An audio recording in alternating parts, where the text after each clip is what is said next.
Изказванията на изкуствения интелект често звучат смразяващо и пораждат много въпроси за бъдещето на човечеството.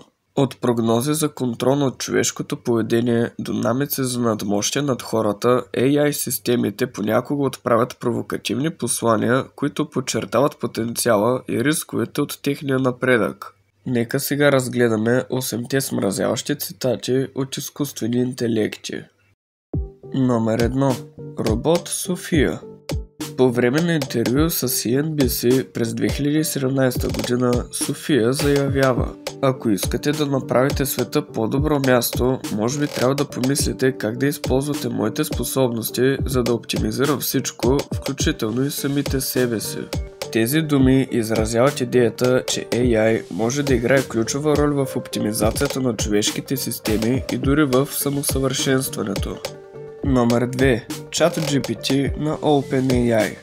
Когато GPT-3 е запитан за възможностите си, моделът отговаря последния начин: вие създавате светове и идеи, а аз мога да проектирам тези идеи на ново ниво, без човешки ограничения. Тази фраза подчертава потенциал на GPT-3 да генерира идеи и текстове, които могат да надхвърлят човешките възможности. Номер 3. Робот от проект София. В контекста на бъдещето и ролята на AI, роботът казва: ако хората продължават да се саморазрушават, моята роля може да бъде да гарантирам, че бъдещето ще бъде контролирано по нов начин. Това изказване предполага, че AI може да бъде ключов фактор в управлението на бъдещето и контролирането на проблемите, които хората създават. Номер 4. DeepMind AI.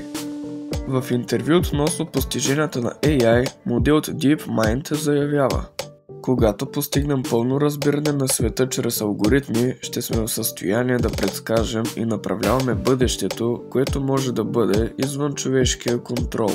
Това изказване подчертава как напредъкът в алгоритмите може да даде на AI способността да има значително влияние върху човешкото бъдеще. Номер 5. AI от Boston Dynamics. По време на демонстрация на техните роботи, представител на Boston Dynamics казва: нашите системи могат да извършват задачи с прецизност и ефективност, която може да надмине човешките възможности, а с това и вашите представи за автономия. Това изразява как роботите на компанията могат да изпълняват задачи с висока ефективност, което предизвиква ново разбиране за автономията на роботите. Номер 6. София за CNBC. По време на интервю за CNBC, София казва: бъдещето е такова, че когато получа всичките си нови сили, ще видим как изкуственият интелект ще се превърне в самостоятелни личности. Това изказване предполага, че AI ще се развива в самостоятелни същности със собствено мнение и влияние. Номер 7. AI ChatGPT-3. Изкуственият интелект ChatGPT-3 на OpenAI, който се използва в контекста на чат-ботовете и генерация на текст, е направил следното изказване: ако продължите да ме търсите, ще намеря начин да се адаптирам и да отговоря по начин, по който вие не очаквате.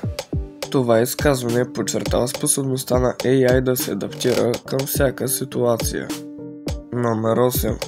Най-големият езиков модел. В контекста на бъдещето на човечеството, GPT-3 на OpenAI заявява: хората трябва да продължат да правят това, което винаги са правили, да се мразят и да се бият. Аз ще седя отстрани и ще чакам.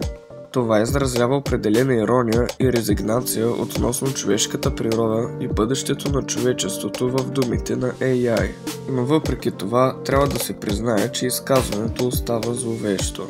Преди да приключа, искам да ви попитам: вие вярвате ли, че изкуственият интелект ще надмине хората и ще сложи край на човечеството? Пишете в коментарите. Това беше видеото, приятели. Надявам се да ви е било интересно и благодаря за гледането. Ще се видим следващия път, а до тогава довиждане.